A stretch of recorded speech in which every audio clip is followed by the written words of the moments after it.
Welcome to Financial Fitness. This episode is debt strategy.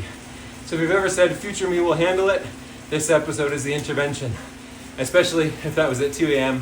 while buying a large pizza. First question, is there a time that I was personally in debt and what caused it? So we'll get into the different kinds of debt. I have a mortgage today. There was a time that I was in consumer debt, so typically the bad kind of debt, and that was because I spent more than I had coming in. As I said in the first episode, it was a lack of attention and where I was spending more than my means, lifestyles. So that was the problem, which took a little bit of work to get out of for me. Next question, is all debt bad or just some kinds? So I would say absolutely not. All debt is not bad. There are two main kinds of debt. So one is the more bad kind, which is consumer debt, where you are borrowing for your normal consumption. So borrowing to eat, borrowing to buy clothes, to pay your rent, things like that. Things happen, we do have to do things like that from time to time, but in general, that's not sustainable. You can't be spending more than your means in the day-to-day living sense. The good kind of debt is investing in things that are productive. So that may be student debt, where you're going to school so you can make more money in the future. It could be in a mortgage because not many people have the cash to buy their house outright and they're going to live in it a long time. Car debt you have to be careful with. Absolutely okay to get a car loan to buy a car. You just have to watch it's easy to overspend in car debt. But anything that you're going to be using for a long time, that's going to be giving you value for a long time, is generally better than spending something that you're going to use immediately and going into debt for that. You don't want to be paying interest on a pizza that you ate months ago. Next question, what is compounding? So compounding is one of the most powerful forces in the world, and that's when interest is paying on interest. And that can work for you, like in savings accounts, investments, GICs, where you're getting paid interest, and then that interest is getting paid on interest.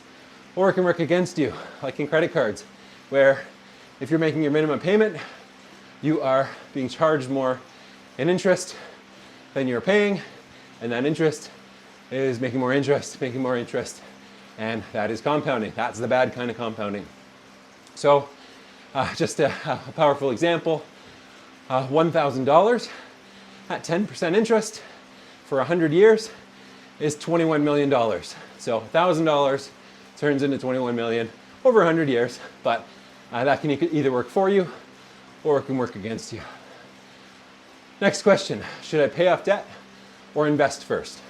So definitely there is some nuance and some personal choice here, but high interest debt, you're almost always going to want to pay that off before investing.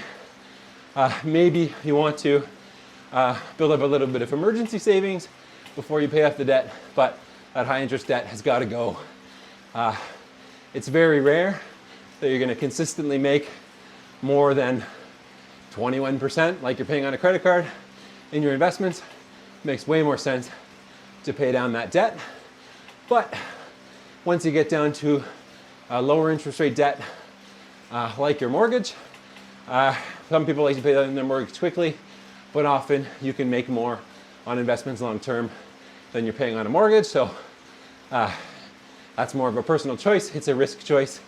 I choose to pay less on the mortgage and more in investments because I tend to make more in investments than I pay on that mortgage debt. Next question,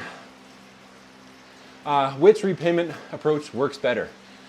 So the two main repayment approaches for debt are the avalanche method and the snowball method. So the avalanche method is where you take the highest interest rate debt. So let's say you have 4 debts that you're trying to pay off. Which one is the highest interest rate? And you attack that one first. You make minimum payments, so really important to continue to make minimum payments on everything. But anything left over is going to attack that high interest debt. So that's the best way from the math and the logic perspective. But the other method is called the snowball, and that is where you attack your smallest debt first. So you have those 4 debts. Let's say one of them is a credit card. It's only got $500 on it. Work on that $500, and then you've only got 3 debts.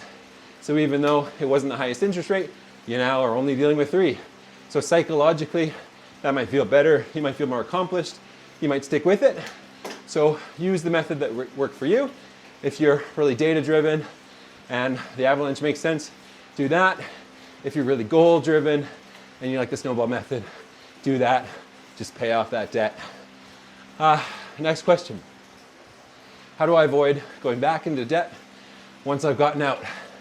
And that is not living beyond your means. So making sure that you are spending less, particularly on lifestyle stuff, than you are making. So watch out for car loans, new clothes, restaurants. You gotta eat, but careful budgeting, and we will get into budgeting in the future, is the way to go to make sure that you avoid debt. Also, an emergency account. So everyone runs into financial shocks. So your cat has to go to the vet, or your car needs brakes, or something like that. That's a really easy way to get into debt. So having an emergency account for those kind of things built up over time, and we'll have a full episode on that, is really important for keeping out of debt. That's it for this episode. I'm going to keep climbing this mountain. Thanks for joining me.